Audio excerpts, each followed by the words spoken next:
Alright, welcome to the channel. This is Bumbling on the Trails with Matt from Day and YN TV. I'm in beautiful Saratoga. I mean, it is beautiful. And I am trying my best to not break my neck, or a leg at the very least. Checking out the trails, just seeing what's what.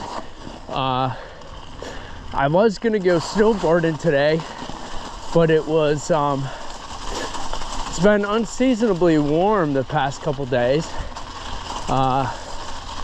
Today, where I live which is about, I don't know, 20 some odd miles south of here.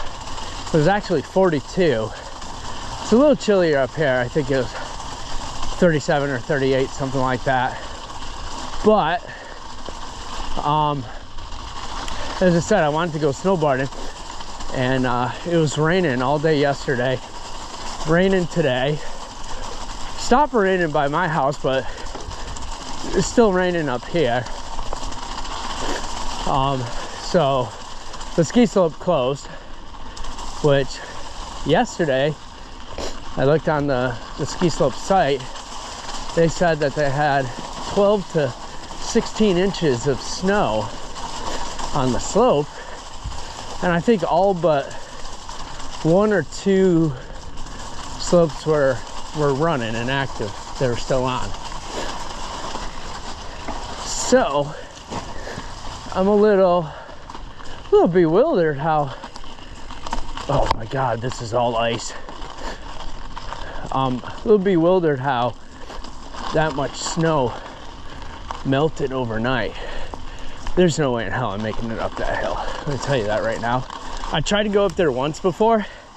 It's not bad. It's super steep, but when you get about 3/4 of the way up there, there is a, God, it's got to be like a 10 or 15 degree turn. So you're going this way, then all of a sudden you double back going up the hill, and which wouldn't be a problem if it wasn't so steep to begin with. So, and then with the conditions today, I don't want to push my luck. Already slipping around a little bit here. They said, oh god, oh god. And I didn't plan for this, so I decided to take my wife's bike out, which is a 22 Fuse 27.5. In part because I didn't really feel like I needed my stump jumper. I was kind of just planning on just riding the paved trail here, but when I got out, I had a little wild hair up my ass and wanted to just see what the off-road trails were looking like. And it's looking like I'm gonna defer to my original thought of just going around the paved trail a few times. Like I said, I'm not trying to get hurt out here. I just wanted to get a little activity in, because I'd originally planned to go out today with my wife. We were gonna go snowboarding, and then the weather didn't cooperate. Wow, look at that. Weather didn't cooperate. So I'm the kind of person that when I plan to do an activity, I get it in my head, I get mentally prepared for it. And so to not do that kind of got me feeling a little down, and I wanted to at least get out and do something. So I figured, good opportunity to get out, give the wife's bike a little love. She doesn't get ridden much, and yeah, see what's poppin', as the kids say. All right, so we're gonna make our way back up to the paved trail, which this is going to be an adventure. Let me tell you right there. We'll go up straight. We could go up that way. That'll take us back too, but I'll go up this way.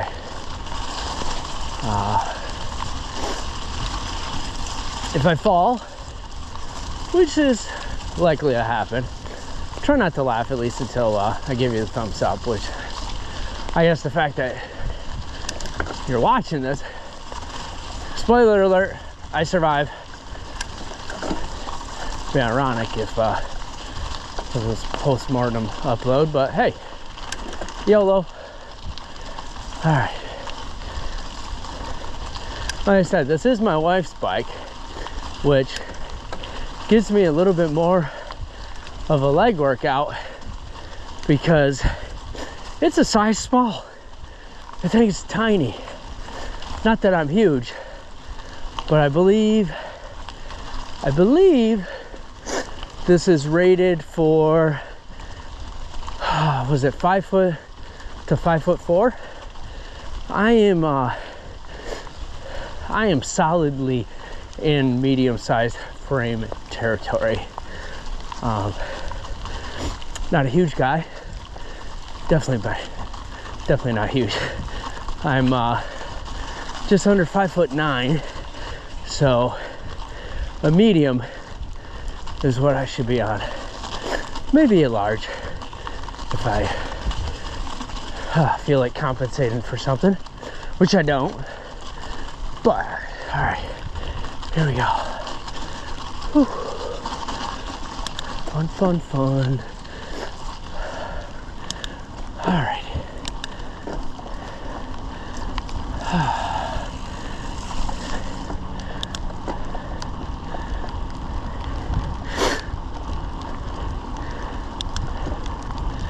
All right. Yeah. So, like I said, I really just wanted to get out, get some miles under me, get a little activity in. I would say get some vitamin D from the sun, but where are you?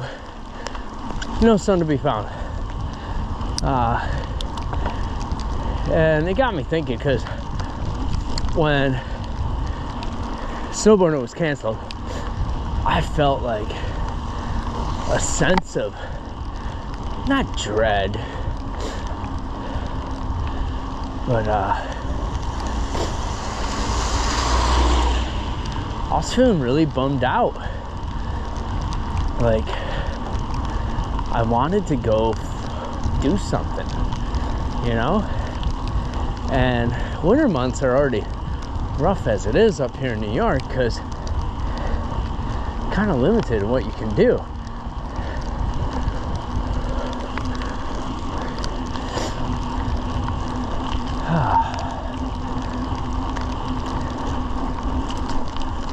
How you doing? Like, obviously, the family's getting involved in snowboarding, but snowboarding is kind of expensive, especially when you're kidding up a family of 4. And the cost of going to a ski slope itself is ridiculous.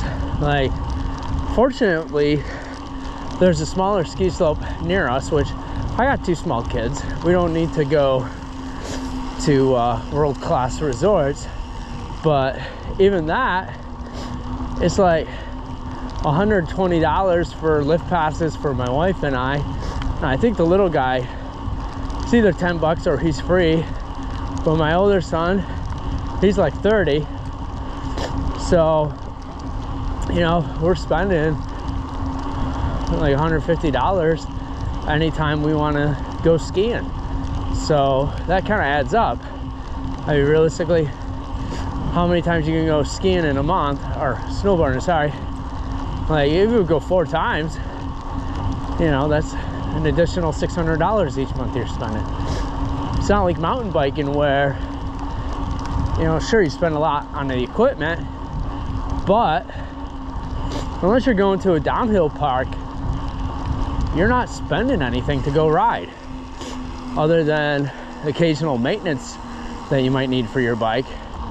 So I think that makes it a little easier, especially if you're looking for an activity and you got a family. But so anyways, so that's what we were doing on that. Totally lost my train of thought. Started talking about money and I got all flustered.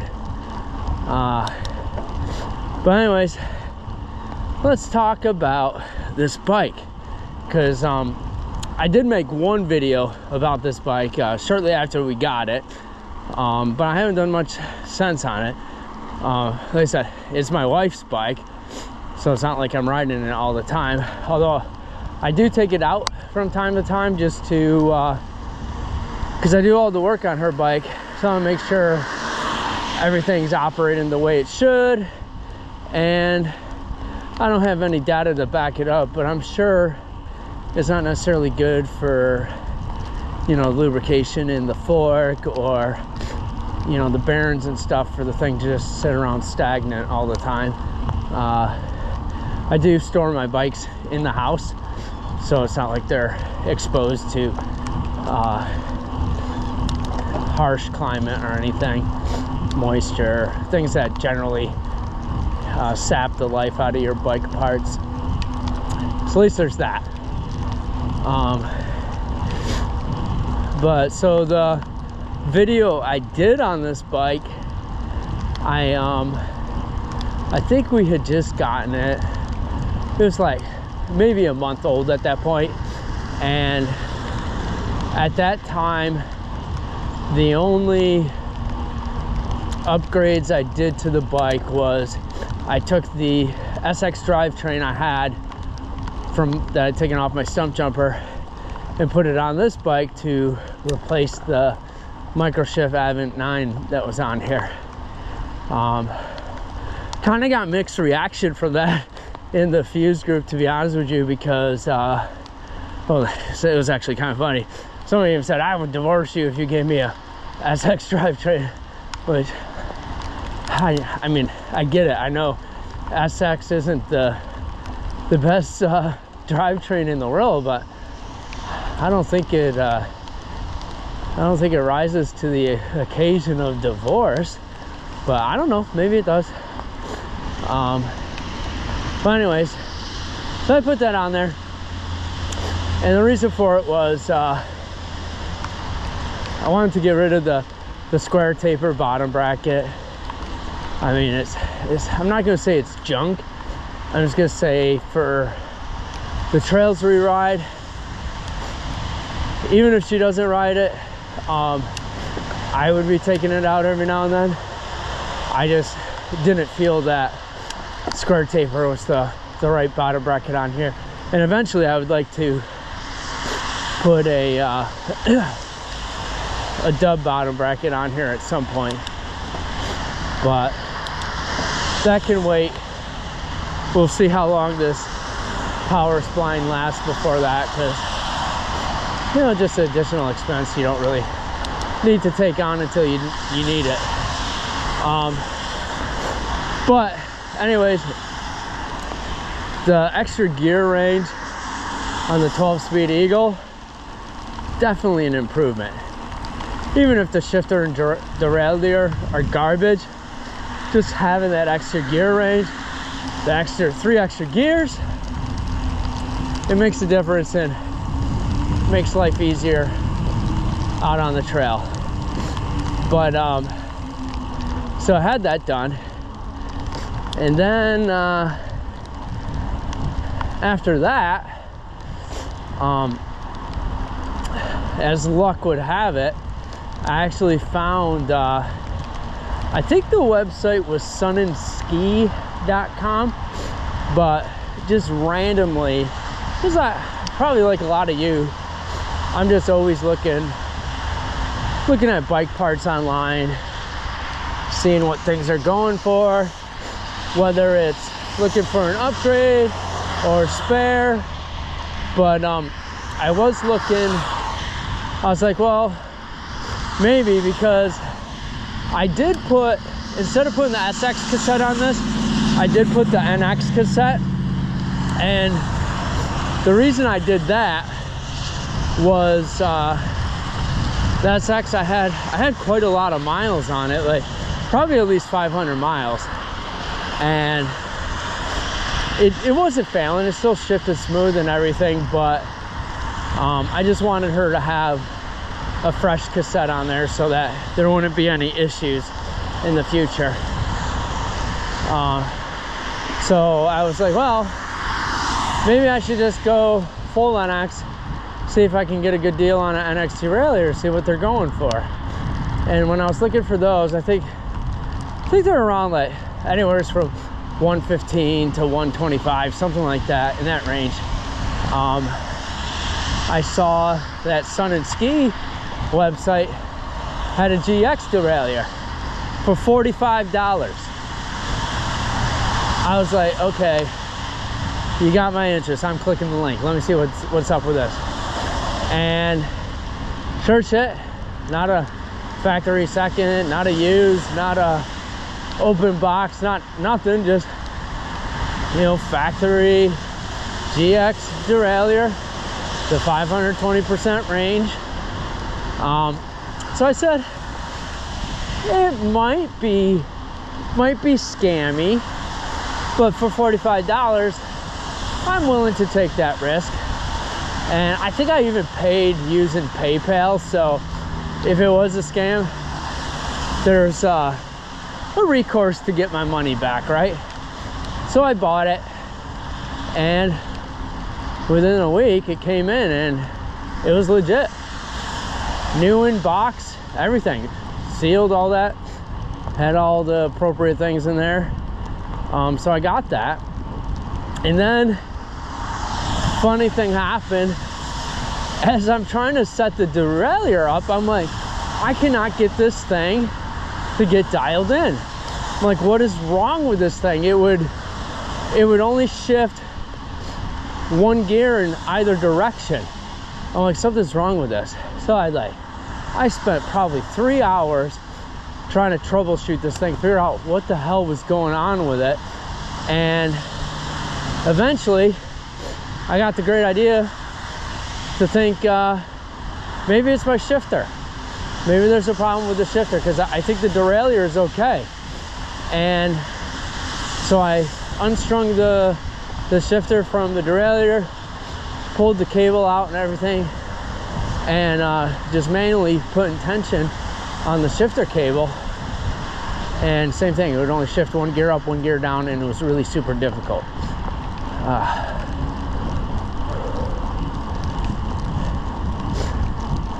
So, sorry, I have to stop talking when I'm going past people because I don't want them to think I'm mentally insane. I know, it's a hang up. I'm trying to get over it. But anyway, so I was like, yeah, I think there's a problem with the shifter. So without wanting to take it any further, because I'm like, it's SX, it's garbage, I'll just throw it away. Should have listened to the people on the internet. I went and ordered a shifter, which I think those are only like 40 bucks off of Amazon. Not a big deal. Hold on. Passing on your right. How you doing? So I got the new shifter in, and voila, like la magique, it worked fine.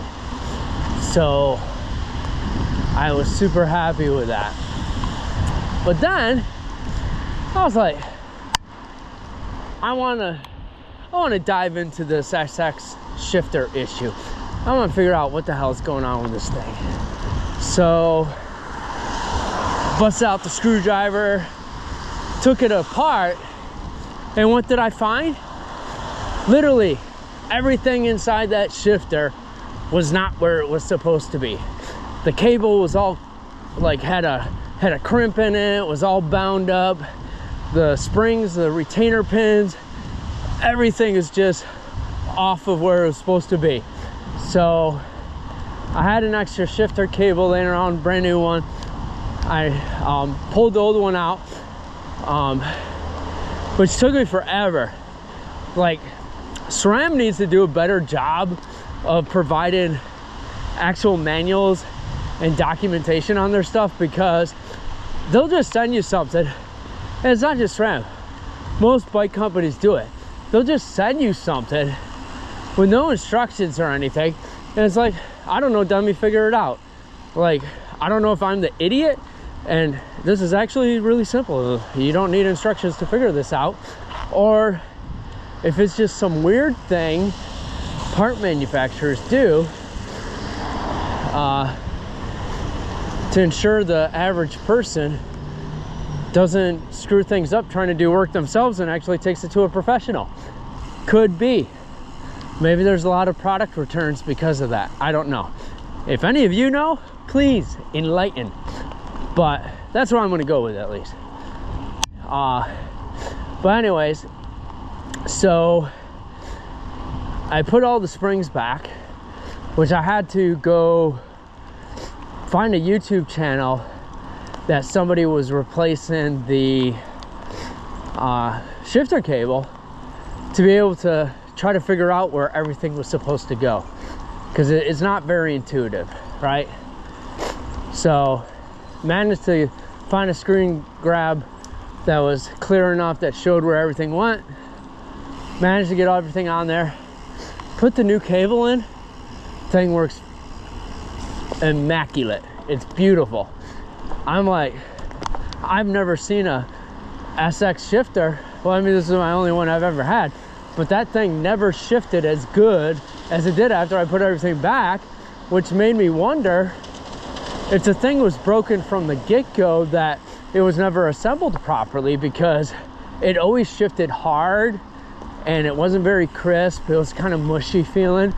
So I think the thing from the factory was screwed up, and I think what happened was the shifter cable wasn't seated properly, and so it ended up developing a bend, and that bend and tension is what popped the other things off. How you doing? Good. How are you? Not bad. I know he hates bikes, right? But so I got that all put back together. It shifts beautifully. So now I got a working. Thank you for not running me over. So now I got a working group set, right? Because I didn't use the SX cassette as it was, and then I replaced her derailleur and shifter. So what am I gonna do with this stuff now? And what I ended up doing was, because I got a third bike in the house, technically I got four, but I have yet to find an upgrade I can do to my little son's pre-caliber. Okay, it's a pre-caliber 12, I believe. Not a whole lot you can do on it. Maybe we'll try mullet in it one of these days just for giggles. But anyway, so I ended up taking that SX group set and putting it on my son's bike, which started me down in a whole new path. Which he has a Cujo 24. I believe it's either 2019 or 2018.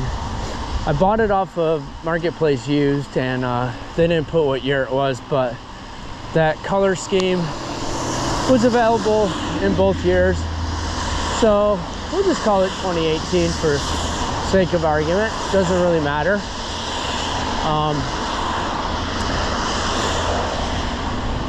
I ended up putting it on his bike, and he was thrilled with that, because he had a Sunrace cassette with 8-speed Sunrace cassette that I think it was like, I don't know, maybe like a 12 to 32 tooth, something like that.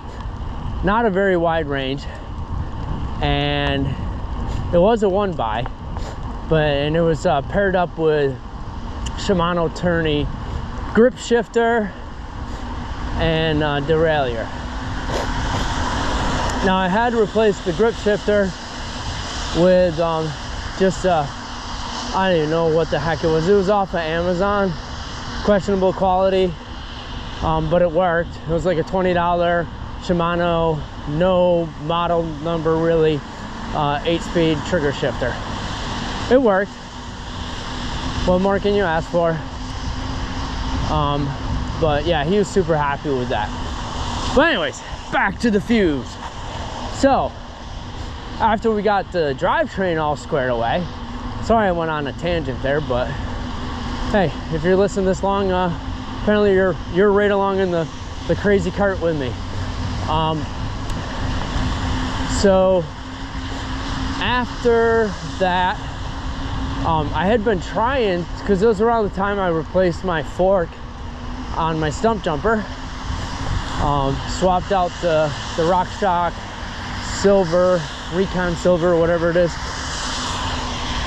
Actually, it's not a Recon, is it? Oh yeah, RockShox 35 Silver. I think it's similar to the Recon. It might be lacking something that the Recon has. Either way, one or the other. Not the greatest, but it is an air fork.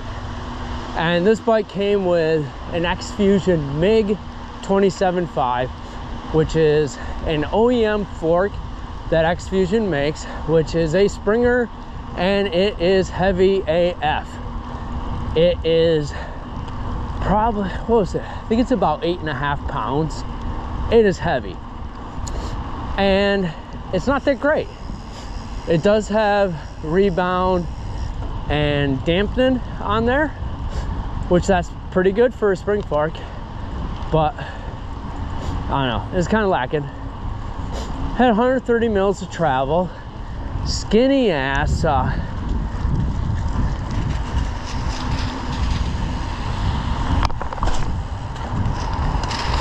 skinny ass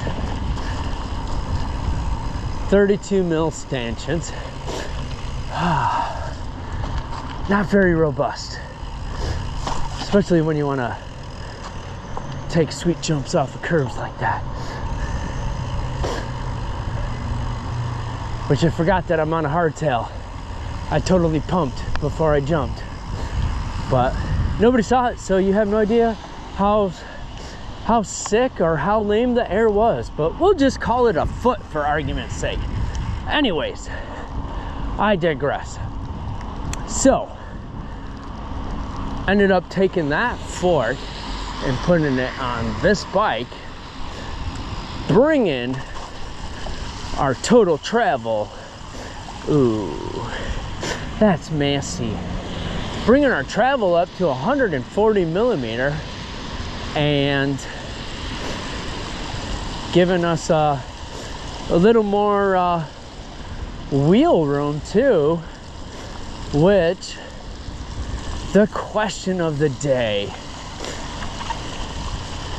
do we try to mullet this bike in the future? Because I know the higher trim level fuses, they have the adjustable chainstay so that you can mullet it. This doesn't have an adjustable chainstay, but it's already a 27.5. So while you can never make it a 29.29, I think I could make it a 29.27.5. I've looked, I haven't seen anyone do that yet, but one of these days, and I absolutely 100% promise, I am going to take the wheel off of my bike, which is a RockShox Turbine R 30. So super sweet wheel. I'm gonna take it and I'm gonna put it on this bike. I think a barrel adjust low. The only reason why I haven't done that is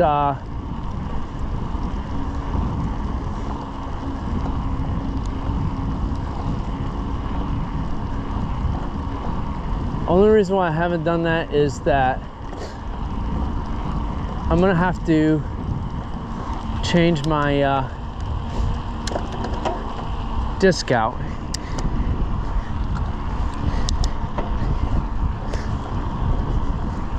Got it, sorry, got a like a strange vibration.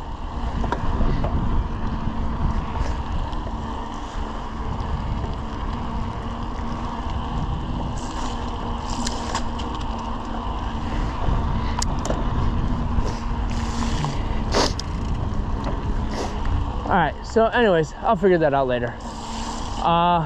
Only reason why I haven't done that is because I had 203mm rotor on the race face wheel, and this is a 180 in front, so I'm gonna have to take that off. And I was gonna do it the other day, but I kind of don't want to. But for the sake of experimenting and for the sake of your enjoyment, I am willing to do that for you. I'm just forewarning you how much of a sacrifice mentally this is for me, because I don't like taking things off once I got them on and they're working and everything's great. So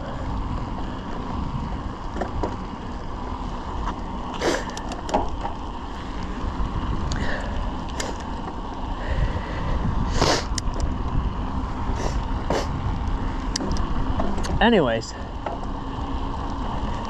so I will leave you all with that.